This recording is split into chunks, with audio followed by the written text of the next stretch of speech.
নমস্কার বন্ধুরা, আমি শানু। আশা করি সবাই খুব ভালো আছেন। আজকের ভিডিওটা একটি অন্যরকম ভিডিও হতে চলেছে, কারণ আজ আমি আপনাদের নিয়ে যাব আমার প্রিয় সবজি বাগানে। এখন বাজারে বিষাক্ত সবজি ছড়াছড়ি, তাই নিজের হাতে বিষমুক্ত সবজি ফলনের আনন্দটা আলাদা। আজকের ভিডিওটিতে দেখাবো আমি কিভাবে খুব যত্ন নিয়ে আমার কাঁকরোল গাছগুলোর পরিচর্যা করছি এবং বাগানটা দেখতে কেমন লাগছে। চলুন শুরু করা যাক। গুড মর্নিং বন্ধুরা, সকাল সকাল বেরিয়ে পড়লাম আমার কাঁকরোল ক্ষেতের উদ্দেশ্যে। অনেকেই বলেন সবজি ভালো হয় না, তাদের জন্য একটা টিপস।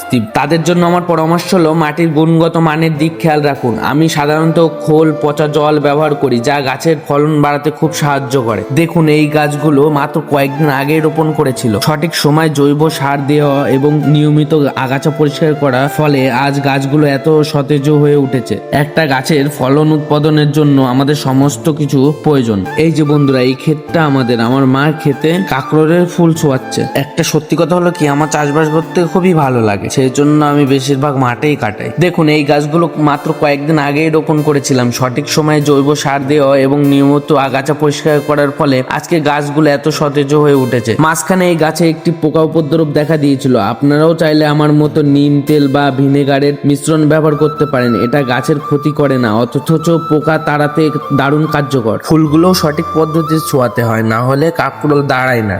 গাছের ডগাগুলো দেখছো কত সুন্দর বেয়ে বেয়ে বেড়াচ্ছে।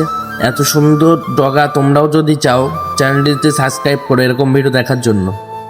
জমির ভিতরে একটা পুঁইশাক গাছ দেখেছিলাম, দেখো কত সুন্দর, সার খেয়ে খুব বড় হয়ে গেছে।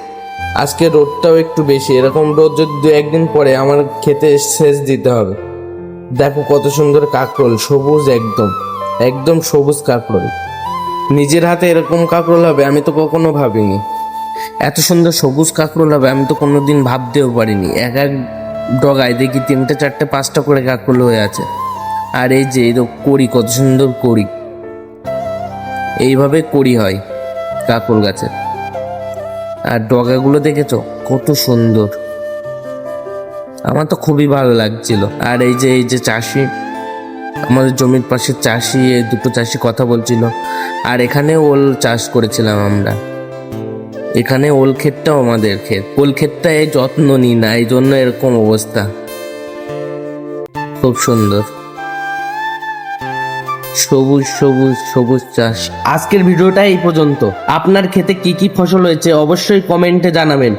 ভিডিওটি ভালো লাগলে লাইক দেবেন এবং এমন আরো ভিডিও পেতে চ্যানেলটি সাবস্ক্রাইব করতে ভুলবেন না। সবাই ভালো থাকুন, সুস্থ থাকুন, নিজের হাতে সবজি ফলান। দেখা হবে পরের ভিডিওতে। Tata guys.